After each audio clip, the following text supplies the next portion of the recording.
pulling up the 6 rules I need to follow in the questions. Okay. All right. So, Dad, today the question we will be discussing is, should the NCAA, the College Athletics Association, National College Athletics Association, pay college student athletes?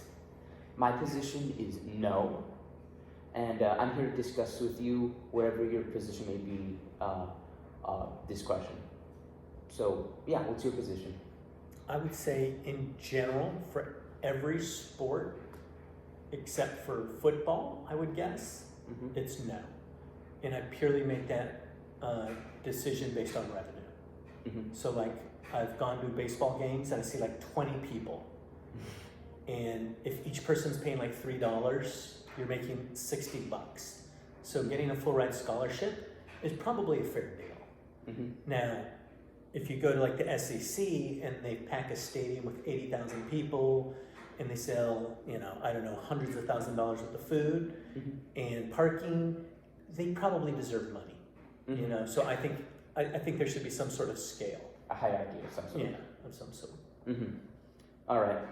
Well, let me tell you what my position and what I thought for it. Going into this project, my position was that the NCAA should not pay college student athletes, but for more like a moral reason. The way I saw it was the sports they play are a privilege, and they're already sort of getting a payment of some sorts by receiving the education they're getting from their school. Like the school's already doing something for them by letting them get their education, as the student does something for them by playing that sport. Does that make sense? Yeah, totally. I mean, that was the rule forever up until, 2 years ago? 3 years ago? Yeah. So, yeah, it makes sense. That's the way I see it. I guess I get it. Yeah. Yeah.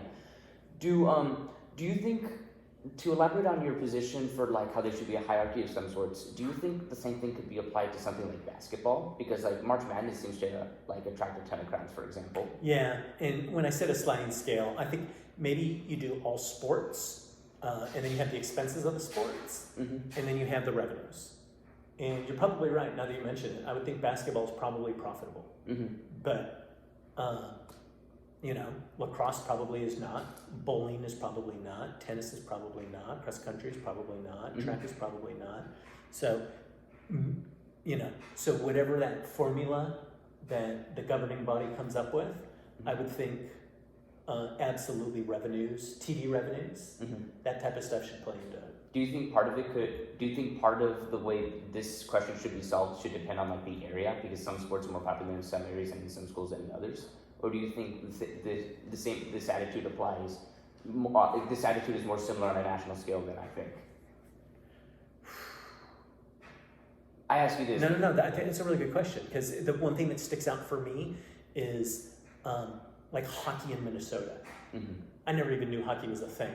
Yeah. And apparently it's like huge in Minnesota.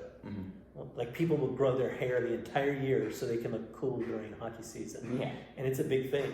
So, if you said, hockey's profitable in Minnesota and they deserve to be paid, okay, seems fair to me. Yeah, that's fair. So I think but it would go into that equation. So I think you're right. Region does probably play into that. Sorry for some technical difficulties. We will be continuing the conversation now. So, Father, as I wanted to talk to you about like some disparities going on in college sports. One thing I noticed was that, for the most part, by and large, male athletes, their sports tend to make more money and get bigger audiences than female sports. For example, male basketball gets a ton more attention than female basketball, both on the college and professional level. Same thing with football. I can't even name any like major female football college associations, for example.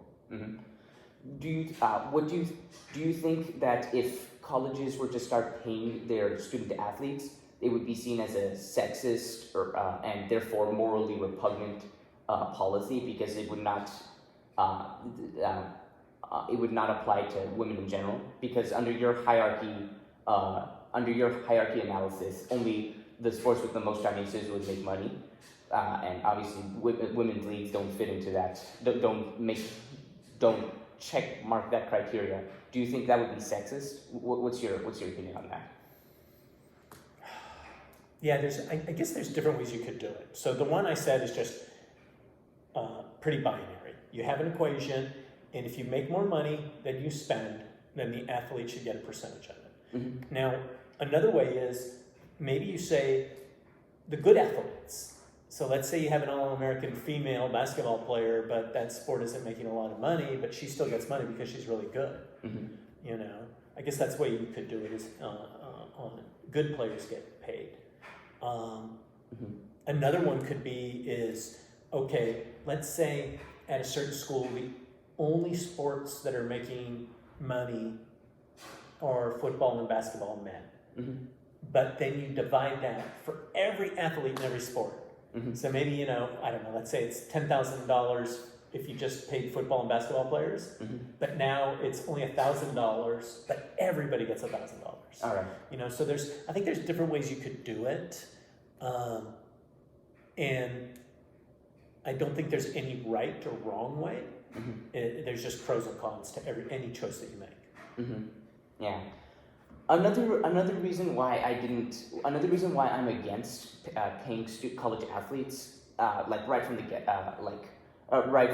go, as I started researching this, was that I'm afraid that if like more money problems are brought into the equation in regards to college and sports, then like the love for the sport that students play is kind of going to get taken away, because like them, their parents, and their coaches are going to start caring a lot more about money than, you know, actually playing the sport. And it's going to be such a pain, and it's going to be so frustrating to like everyone involved. Yeah, I'm not sure if I agree with that. I mean, and I'll just give you an example. So I remember when Tiger Woods went to college, Mm-hmm. and everybody's like, what? I mean, he was almost the best player in the world when he was 16, 17 years old. Mm-hmm. And so he goes and he plays college for 2 years. He's the best by far, and then he leaves before he even graduates, Mm-hmm. you know? Or I would argue, if you look at the really big football programs, they're just there for a year or two, and then they're going into the pros. Mm-hmm. Basketball nowadays, they force you to play 1 year, and then these guys are going to the pros. They know who the really good players are, and they don't have to stay 4 years. Mm-hmm. They're already going to the pros at 19 years old with finishing 1 year of college. Mm-hmm. You know, and the truth is, all they're doing is one semester, because that second semester, they don't care. Yeah. They're practicing at the combine, so they look good at the evaluations. Mm-hmm. You know, so to me, it's kind of silly. Yeah. You know, and if you're, you know, like let's say Oh, that. I'm sorry, I look silly. No. I just mean the whole notion is kind of silly. Mm-hmm. You know, because I mean, look at the SEC. I mean, you look at how many people, their money rights, everything that they do. It seems like it's hundreds of millions of dollars. And it just makes you wonder. And all the students are getting out of that is a free education, which is really fair, Mm-hmm. which is great. I mean, but they're making hundreds of millions of dollars. Mm-hmm. You know, it makes you wonder, where's that money going? Yeah. Well, that's actually kind of something I wanted to get to. Where's that money going? So something that very much surprised me when I was researching this was apparently these schools are their money situation for the sports is not really good. I don't know what's going on, but apparently only the richest of the richest schools are profiting off of their athletic programs. A bunch of for some reason, their funds are not like, they're not profiting off of their funds. Like I think I can explain the budget for their services, their athletic programs. I get it. And the tuitions, because like they're doing a bunch of scholarships, it doesn't create a profit. I get it. Well, look at this. So I know I went to the Naval Academy. Uh-huh. Our football team is the only sport that makes money. Mm-hmm.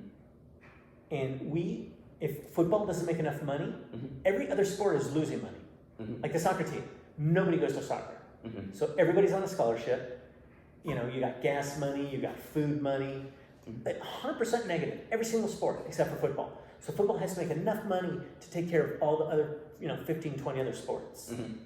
That's just how it works. Yeah, that's the way things are. Yeah. Mm-hmm. All right. Well, so the reason you're saying is the reason a bunch of these universities aren't making money is because they're paying for their other services, not just for one sport, right? Is that what you're saying? Part of it. Yeah. I was wondering if maybe some fishy stuff was going on. That's a separate thing. Well, it'd have to be an investigation. Yeah. Because because you could do another 10 minutes just on should college really cost $50,000 to $80,000 a year? Yeah. All right. Seems pretty high. Yeah, I see what you mean.